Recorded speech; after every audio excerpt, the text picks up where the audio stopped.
A moment of history beckons. The anticipation is reaching a fever pitch. From Nigeria's capital city, Abuja, this is the NEDG-born coverage of the 2018 vice presidential debate. The candidates are intellectuals in their own right. Tonight, it will be a contest of wits.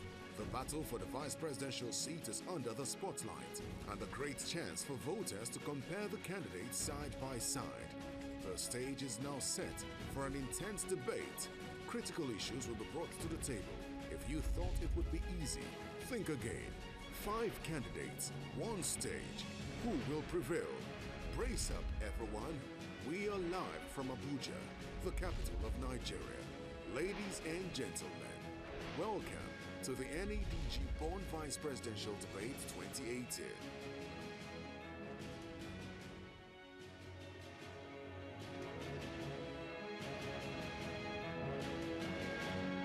Hello and welcome to the 2018 Vice Presidential Debate, organized by Nigeria Elections Debate Group and the Broadcasting Organizations of Nigeria, supported by its partners, Civil Society Election Situation Room and Ward C. We are live in Abuja, the nation's capital. Tonight, 5 candidates selected through an impartial and transparent multi-layer survey and a number of selection criteria alongside an online poll. It's about 60 days to the 2019 presidential election in Nigeria. But before then, a debate is necessary to promote civil discourse and provide a platform for these candidates to articulate their positions on public policy, as well as intimating the people on their style of leadership and problem-solving abilities. Tonight, we will be engaging the vice presidential candidates whose personalities, when elected into office, amongst other things, is to advise the president and superintend the Economic Council. This debate is a simulcast, running on many platforms across the globe and on bond member stations. There are set rules and guidelines for the debate. The candidates are aware and have agreed to those guidelines. This 2.5-hour debate is divided into segments: fitness for office, economic policies and direction, governance, security and social development, as well as the economy. Before we get into the flow of the debate proper, let me invite to the stage the Executive Secretary of the Nigerian Election Debates Group, Mr. Eddie Emesiri, for his opening address.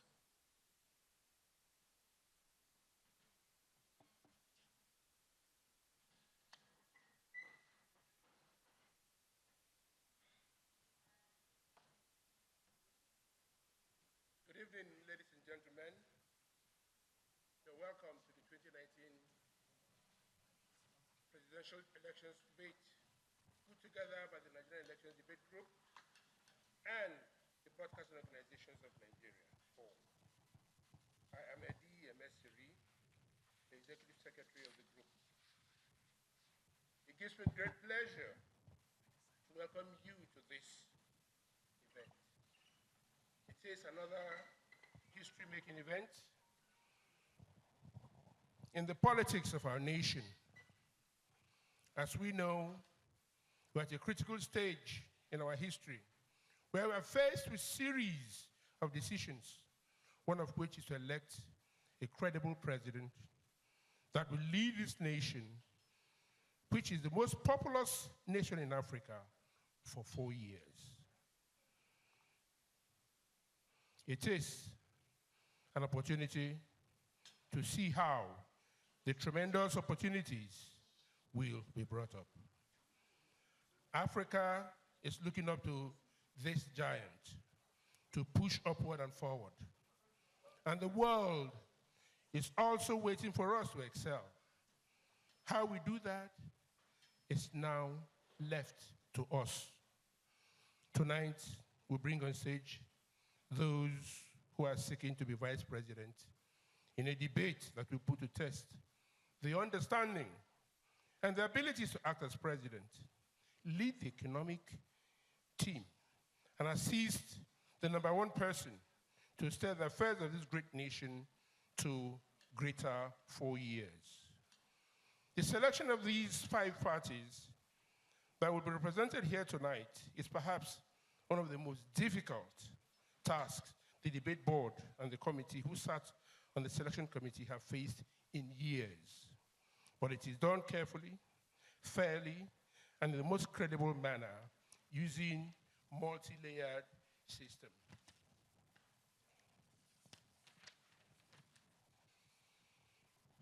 It is scientific and a series of other globally accepted standards. The debate tonight is about issues, ones that will shape the future of this great nation in the years to come.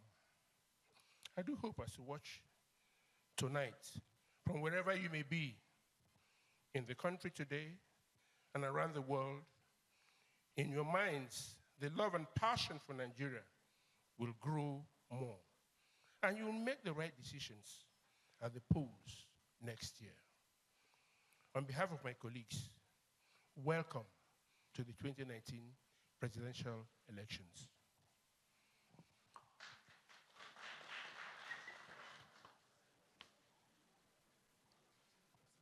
Let's also welcome the convener of the Civil Society Situation Room, an umbrella body for most of Nigeria's civil society organizations who are also supporters of this debate, Mr. Clement Wankwo. Distinguished ladies and gentlemen, Your Excellencies, welcome.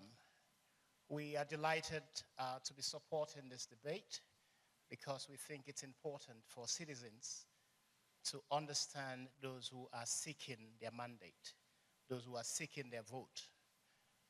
The importance of citizens being able to make a decision regarding who governs them is the ultimate goal of democracy. This country has practiced democracy since 1999. We demand increased democracy, which means that those who are seeking our mandate should only be able to govern us because they have earned our votes. And that's why we're especially delighted that this debate is happening this evening.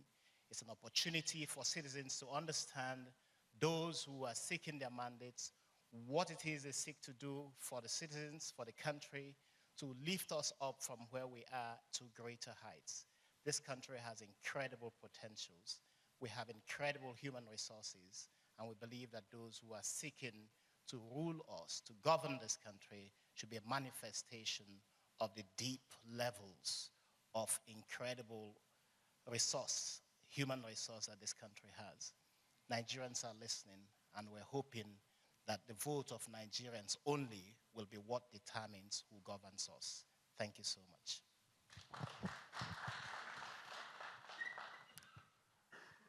Let me state at this point that none of the candidates who are appearing here today or their party members have seen any of the questions we are going to be asking them. The audience here in this auditorium has also agreed to remain silent. No cheering, no jeering. That way, this debate will achieve its purpose. But the exception to that rule is now as I introduce the candidates in alphabetical order using their party acronyms. The candidate of the Allied Congress Party of Nigeria, ACPN, Ganiyu Galadima.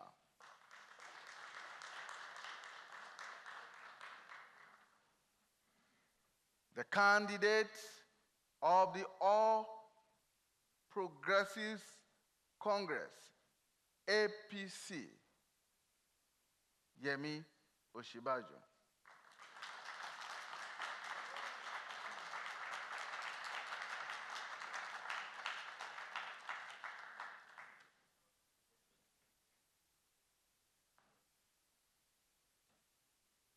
The candidate of the Alliance for New Nigeria, ANN, Khadija Abdullahi Iya.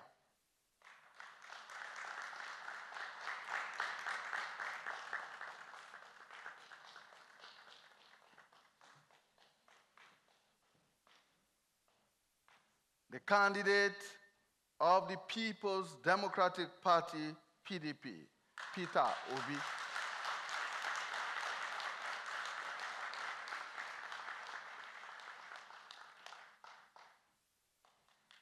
And the candidate of the Young Progressives Party, YPP, Umar Gesso.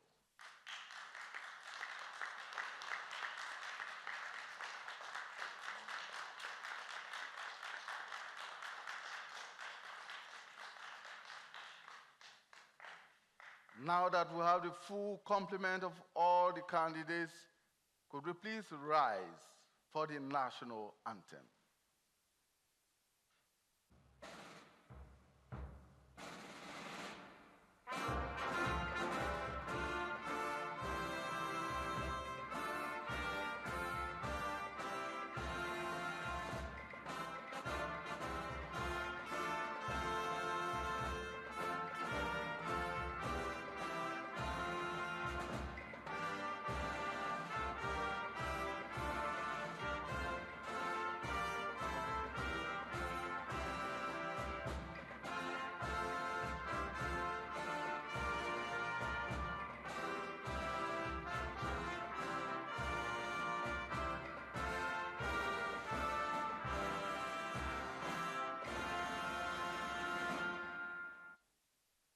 Thank you. This debate is streamed on all our online platforms. You can join the conversation on Twitter using the hashtag 2019debate. Hashtag 2019debate.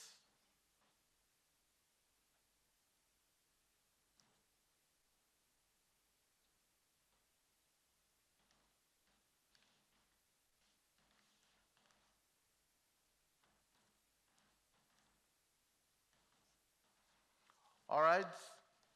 I've just a while ago been handed the questions. You can see the candidates sealed. None of you have seen them. None of your party members has seen any of these questions. So we shall proceed to open the envelope.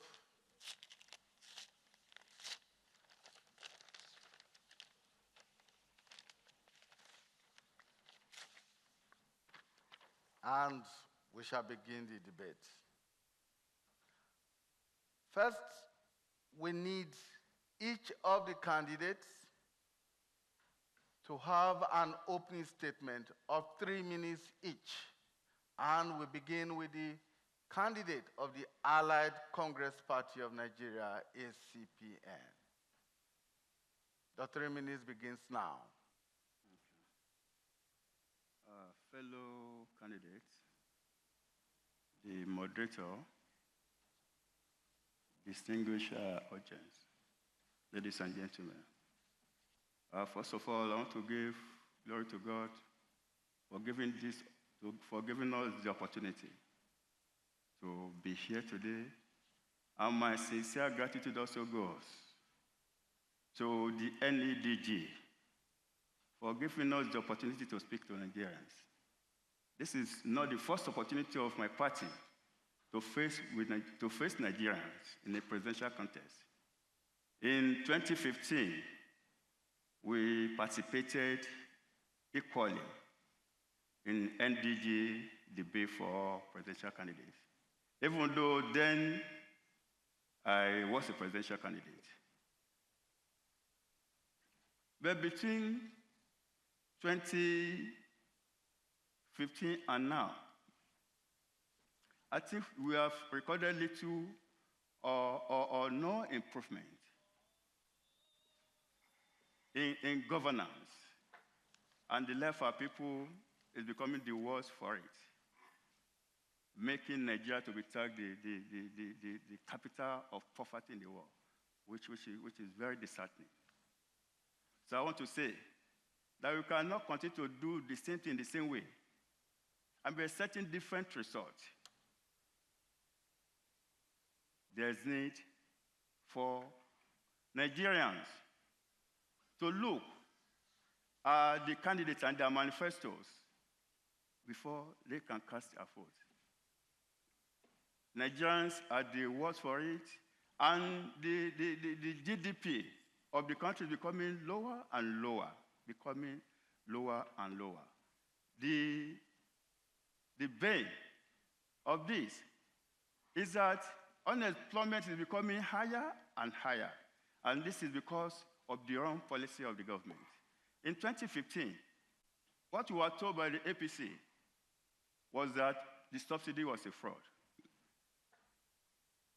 As it is today, the Nigerian government is subsidizing petroleum product, PMS, to the tune of 2 billion naira daily. It's so staggering.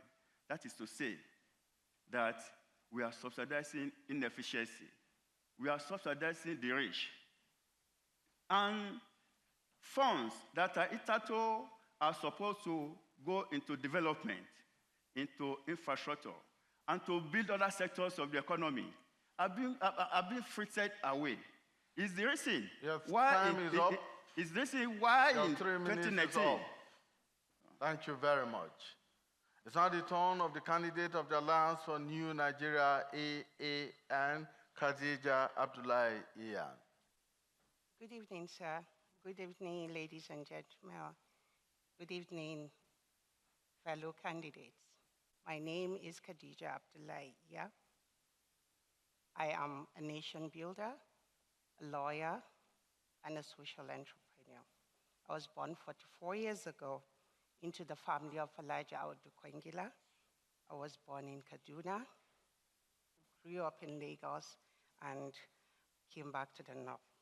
I studied law from the University of Abuja and had my master's degree from the University of Jos.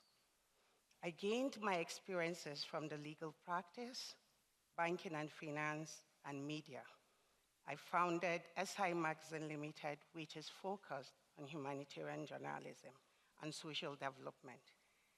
Before SI Magazine in 2006, I founded an NGO called Beyond Mentors Community Care Initiative, which is devoted to women and children, promoting women empowerment policies, encouraging literacy at the grassroots, and cultivating the spirit of patriotism.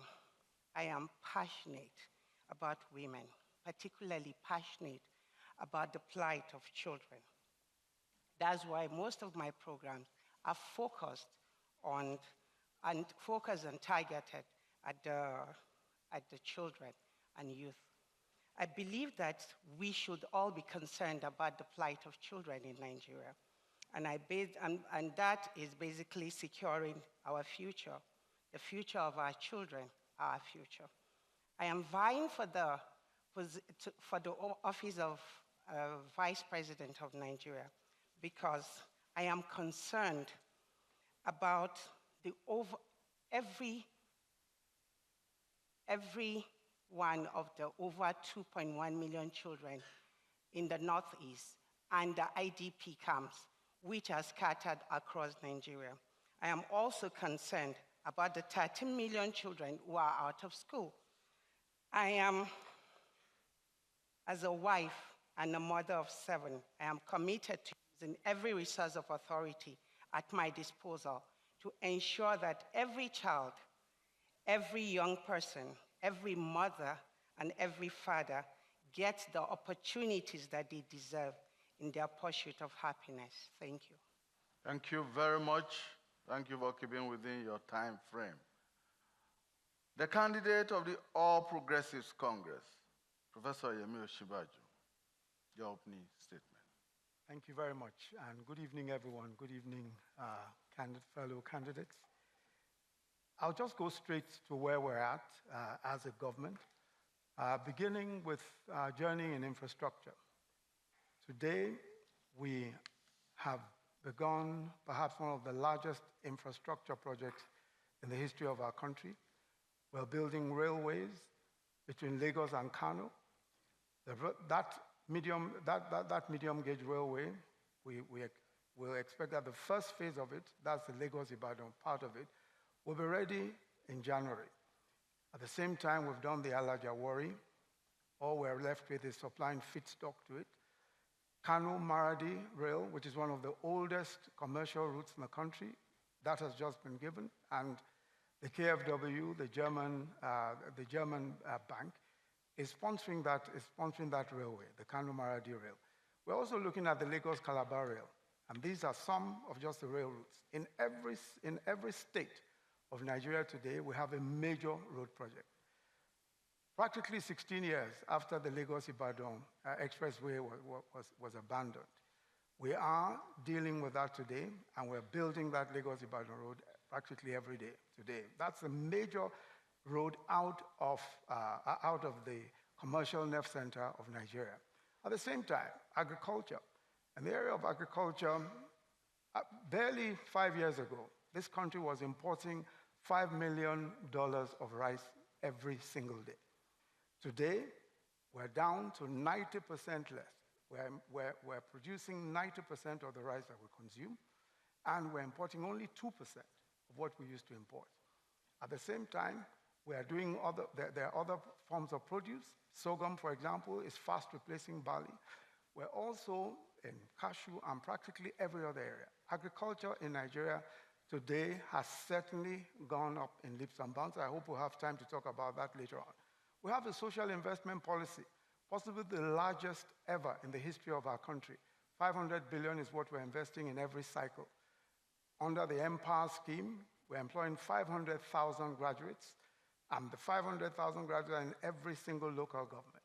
At the same time, we have the homegrown school feeding program. 9.2 million children are fed every single day in 26 states of Nigeria. We have what is called the Government Empowerment and Enterprise Scheme, which is a microcredit loan. We have market money, which is for small businesses, and then we have the trader money, which is for the petty traders. So far, we've done about 1.4 million petty traders and market people in all. At the same time, under that same SIP, we have the conditional cash transfer scheme, taking at least 400,000 people so far out of poverty. Thank you very much. Thank you very much. As the turn of the candidate of the People's Democratic Party, PDP, Peter Obi. Mr. Vice President, fellow candidates, we now live in a country where we have the highest number of poor people in any nation, 87 million, and growing 6% every minute. Our country today has the highest number of out-of-school children in the world. Our HDI has dropped from 152 to 157. Our global competitive index has dropped from 124 to 127. In terrorism, we have moved from 7 to number 3, just behind Iran and Afghanistan. Our inequality have worsened. Our misery index have worsened. Our stress index, we are now 148 of 149. If you look at all this, it's hinged on 2 things from studies, and that is on education and unemployment. Our unemployment has moved from 24, as you know, to 40 today. The more you can invest in education, the better your economy. That shows we're not investing in education. In issue of unemployment, which is worsened, we have millions of our children out of school. And you can see from a study that there's a straight link between SMEs and growing your economy. And we're not supporting on SMEs very well. If you look at what China has been able to do with the SMEs, SME in China is contributing 60% of their GDP. And 60% of China's GDP is 7.2 trillion, which is 18% of Nigerian GDP. They are contributing 60% of the employment. On urban employment, they are contributing 80%. 80% of urban unemployment in China is 480. 80% of that is for 380, which is twice Nigerian economy. China today, using the same SME, is guaranteeing 10 million jobs annually. This year alone, half of this year, China have produced 7.2 million jobs, which is over 40% of their target. Within the same period, Nigeria lost 44 million jobs. So we need to re-gig this and have a better focus on how we can create jobs. As long as we don't create jobs and have the number of unemployed youths in their productive age that we have today, we're going to have crisis. That's why we have issue of insecurity, issue of instability. All sorts of things we're witnessing today is because we have not been able to create jobs that other countries are creating with effortless ease. And I know that Atiku Abubakar Obi presidency can produce jobs, which is the most critical Thank you to very do much. today. Thank you. Candidate of the Young Progressives Party, YPP, Umar Gesser. Thank you very much, Mr. Moderator. Thank you, Bon. Thank you, Channels, and all the organizers of this wonderful and memorable event. My name is Umar Abdullahi Yezo from Kano State, daughter of a former senator in Kano State and a person that's grown and brought up into a political home. I have a passion for the girl child education, and I spent the early years of my adulthood in the development of a common Nigerian. I was the pioneer member, founder of Falala Women Multipurpose Cooperative Society in Bauchi, which has impacted the lives of a lot of rural women in Bauchi.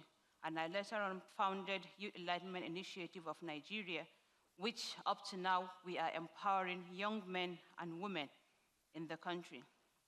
I later on joined the political system, which I co-founded New Progressive Movement, a party that intends to create a kind of avenue where the youths can just run what they have politically.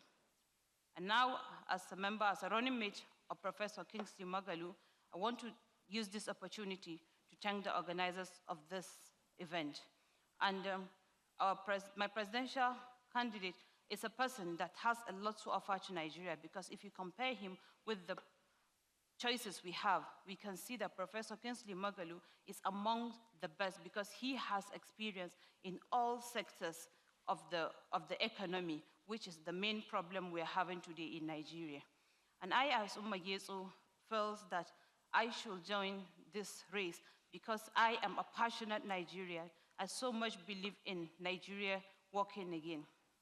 And as a mother of three, as a wife, as a normal person, I've been to the lowest level of Nigerian standard of living. And I know how Nigerians are suffering. I know that there is no substantial thing from 1999 to date that a typical Nigerian will show today and say, yes, I am proud of my country. So to be candid, YPP is a party that is here to give a new thing. It's a party that's founded with a new ideology to bring in the paradigm shift, a kind of new set of politicians, new set of people, because we cannot deal with people that destroy our past to come and to expect them to come and improve our future tomorrow. So we are trying, we in our party, we have a lot of support from the youth, and because we all know that the youth are the future of tomorrow. So in my party, we so much believe in the new Nigeria, a Nigeria where every Nigerian will have an equal right and will have a story to tell tomorrow. Thank you very much. Thank you very much. Thank you very much for all of you. Well, we'll go on a very short break, and when we return, we will be meeting our candidates on their ambitions. Stay with us.